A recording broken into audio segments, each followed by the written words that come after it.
It is really an honor and a privilege for me to have the opportunity to be here on behalf of our Premier Ellis in Medford and all of my colleagues in the Alberta government, and with Rachel Nutley and on behalf of all of our colleagues in the legislature, to celebrate Daughter's Day and to help as we start thinking about what it means and why we need to celebrate and commemorate. And, thank you, Councillor Sohi, for your kind remarks about the social policy framework and the work that we're trying to do. Because while we can celebrate a society where we have equality, where we have an understanding that all of us have equal opportunity, should have equal opportunity, we can celebrate the successes and we can be proud of our community, we can be proud of the place that we live in. We also have to acknowledge that we have work to do. While this is, we can say with some degree of pride, perhaps one of the best places in the world to live and to work and to raise our families,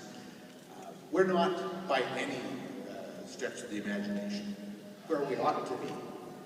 when it comes to really reflecting the equality of all people and the equality of opportunity for each and every one of our children. And so when I too got the phone call from Secretary Badia about talking about Daughter's Day, initially it was sort of, what would that be and how would that assist with what we're doing? But I soon got over that to a point of saying, yes, we do need to have an opportunity in public to celebrate how far we've come and what we are as a society, but also to very clearly recognize that even here in Edmonton, Alberta, Canada, not every girl is treated with dignity and respect. Not every girl has the opportunity to seek, to be able to make the choices that she wants to make. That we have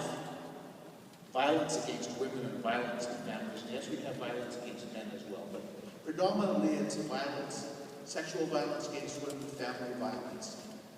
that really sets back women and children and families from achieving success and being what they can be in our community. We need to recognize that. We need to recognize that in some of our families, girls are not given the same choice and opportunity.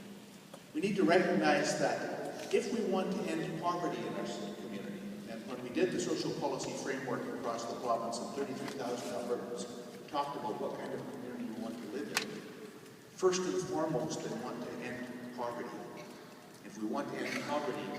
we don't just look to Africa to say that empowering women in Africa will help their communities. We look to our own community and saying empowering each and every citizen, particularly empowering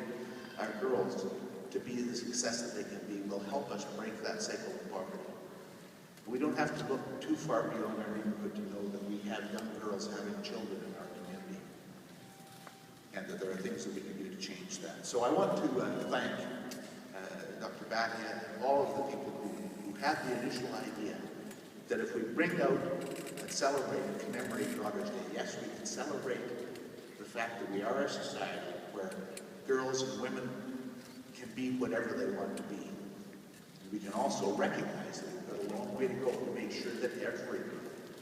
every child, but every girl has the opportunity to be what they can be and to be able to contribute back to the community